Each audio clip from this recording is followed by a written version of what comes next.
My kids have been my kids are like, my youngest is are 7 and my oldest is 11, and they've played around with Oblivion before, but really just messing with the editor and cheating. And this is the first time my son has actually played Oblivion as a game, and it holds up because it's first of all, an open world first person game is still to this day a rarity. You know what I mean? And the fact that the way all the different parts of Oblivion intersect with one another, like the example, my son was playing specifically. He completed all he wanted to do. He got the Fighter Stronghold DLC, right? So all he wanted to do was hook up his castle, right? So he needed money. So he was trying to make money. So he went through the arena, and became grand champion of the arena and all that money, which was great because he didn't know that I had designed that. And so when I told him, yeah, that was really cool. Like, it's like, oh, no way. Like, and he's like, did you make up this guy? I'm like, yeah. He's like, did you do this? Like, yeah. But so he's doing the arena, and so he gets the adoring fan from beating the arena. So he's got the adoring fan, and then he's doing quests, and the adoring fan is following him, and the adoring fan is having these conversations with all these people, and then he's joining these other quest lines. So it's to see this intersection of all these different parts, and they all work, and it's a type of systemic gameplay and sort of like random emergent stuff that just works, you know what I mean? And it's crazy, and it's so fun because you never know what's going to happen. And to watch him play it, it was just hilarious to actually see him playing the game. It's like, you know what, this really does hold up after all these years. Like, you forget how long it's been. It's like, and it made me want to play it again. It's like there's a lot of good stuff in here. And not a lot of games can do that, we joke about how hard it is to make open world games, but to make an open world game with all these different systems and different aspects that fit together so well is even more rare. And that's what impressed me watching him play after all this time.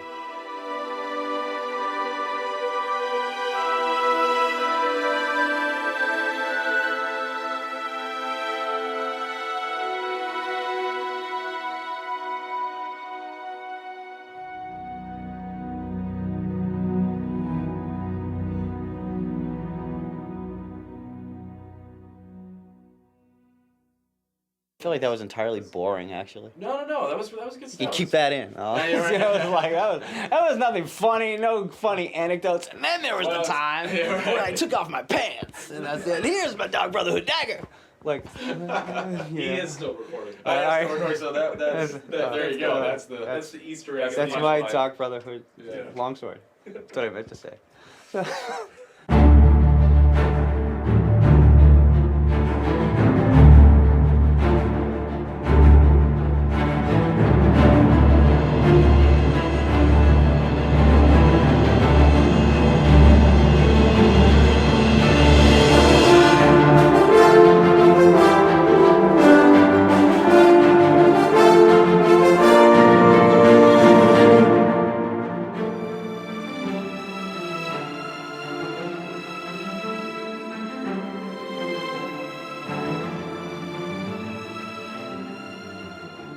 Okay, welcome to another Bethesda podcast, a very special Bethesda podcast. We've got Pete Hines. Is this the one where Todd gets hooked on speed and we have to talk him down?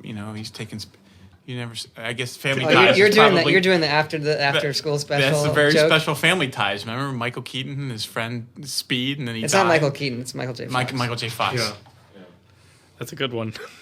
So yeah, we're here. We're here with, you probably recognize both voices. That's Pete Hines, our VP of Marketing and PR, and Todd Howard, Game Director of Bethesda Game Studios.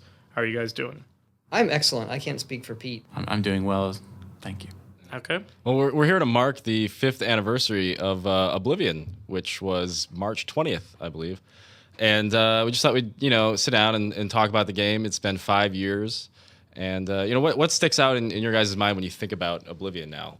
Well, first, when I saw internally that it had been 5 years, I thought it was much longer. So I had the same thought. It feels like it was 10 years ago, honestly. So that was my first reaction.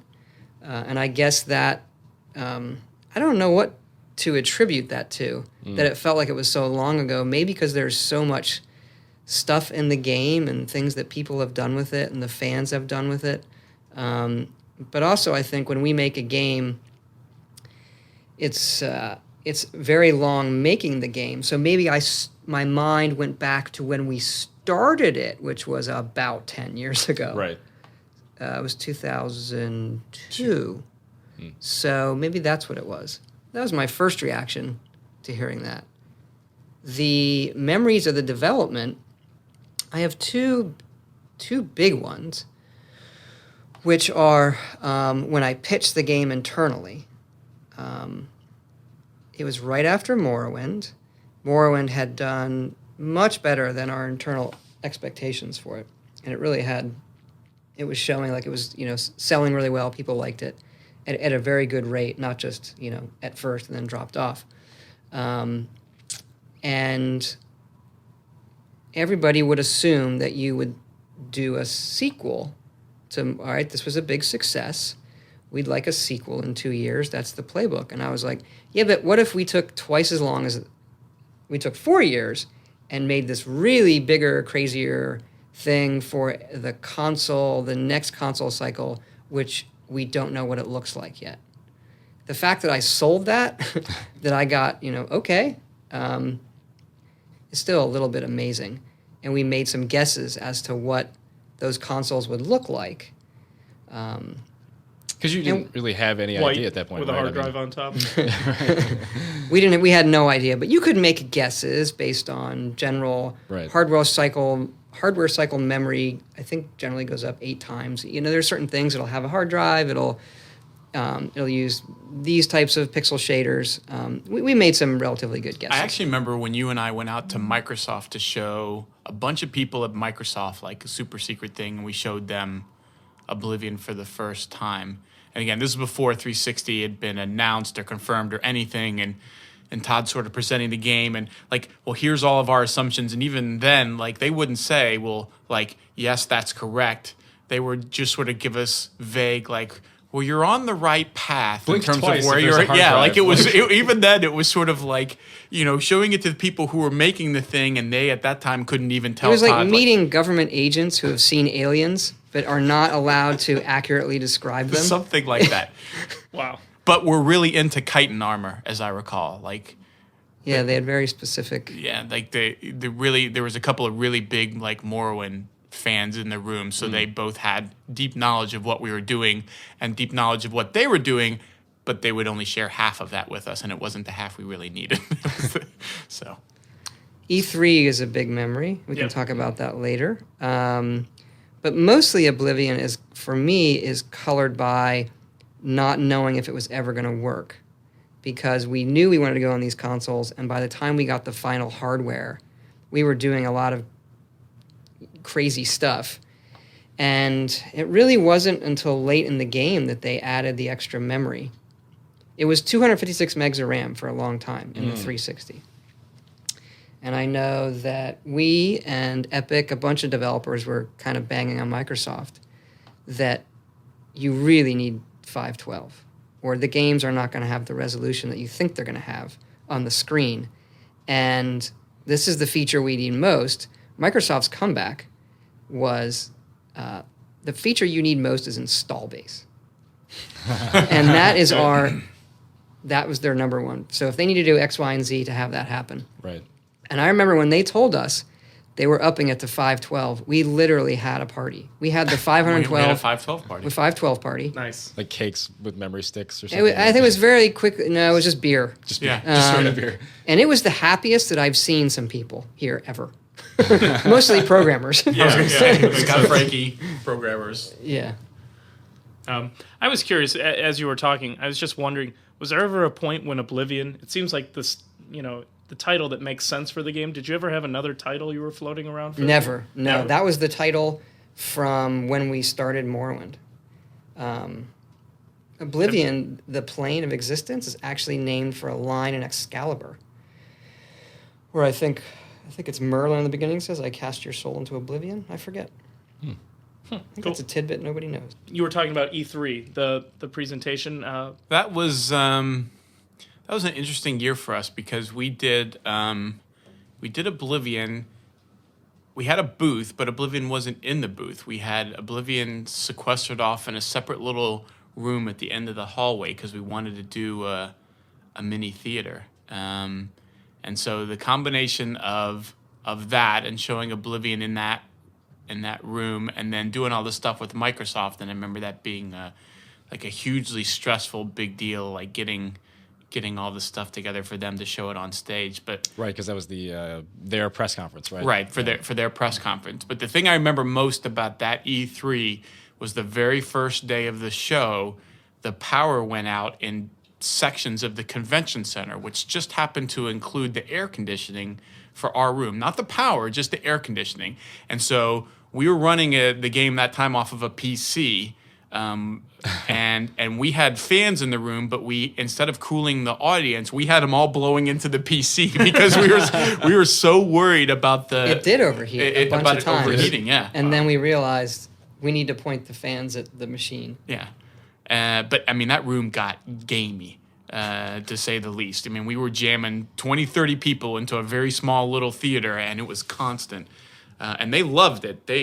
I remember talking to, I'd sit in the back for some of them or wait outside when it got too hot for them to come out, and people were, aghast in terms of looking at next-gen tech and like, holy crap, I can't believe it. But that was a pretty long demo, too. It was. And at that time, a lot of the systems, while they were running, they weren't running it fast enough. So I remember spending a lot of time before E3. We were just optimizing things. And we were doing all this procedural content, particularly with the forest. So the forest scene, sometimes we'd run the demo, it would run great. And sometimes we'd run the demo, and it would run like shit. And we had testers looking at this. We could not figure out why. Let's try it on different machines. That's one big pain about PC development is, do you have your right drivers installed? Like, do you have an iOmega device with this printer drive? Like, the amount of headaches you get optimizing on the PC. And finally,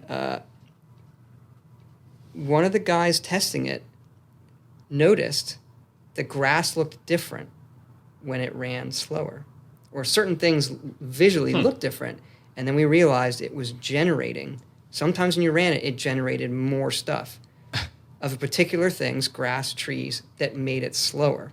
And once we figured that out, we were good. But the amount of time it took to figure out that particular problem. Actually, my second most vivid memory of that E3 was as we were working on the demo and iterating on it, we liked it, but I remember we just kept feeling like the end of it just wasn't what we wanted. We were trying to do like this big battle at the end and a gate and all this stuff. This was Kvetch, right? Yeah. Well, no, at the time it wasn't. Time The original one, like, it was in a field somewhere or running up a hill. It's around when you play the final game. I think it's Fort Such. It was outside of that. Okay. And I remember having a conversation with Todd, and I think we were talking about it at lunch one time, and like, can we not do something that's more like this or more?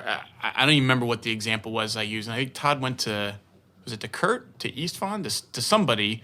Well, first I went to the artist. I don't know if it was Istvan or Rafael Vargas, who had been making Kvetch, and they had recently made a lot of progress on it where it looked pretty cool, and if you set it on fire, it had the right vibe. And one of them was at lunch with us. Mm-hmm. Well, you think we could do the end of the demo there? And he mocked something up pretty quick, just as a space, and I loved it. And I went to Kurt, who was in charge of the thing. We were pretty much done. It was like on a Friday, late on a Friday, like, we're done. Like, hey, would you mind redoing the ending? He did not give me a positive reaction. Yeah, that'd be great. Though, unfortunately for him, I'm very used to that reaction. It does not dissuade me ever from doing it anyway. Well, how about we do it anyway? But I remember that Monday coming in, and you were like, hey, come take a look at this. And it was dramatically better. And in a really short period of time, really, really late in the game. Yeah. And we do, when it comes to demos, whether it was Oblivion, Fallout, now Skyrim, they're really tricky to do for our games because we're trying to pack a lot of features into a amount of time that somebody at E3 can actually sit there and watch. When a journalist comes to our office, they're going to spend all day. It's infinitely easier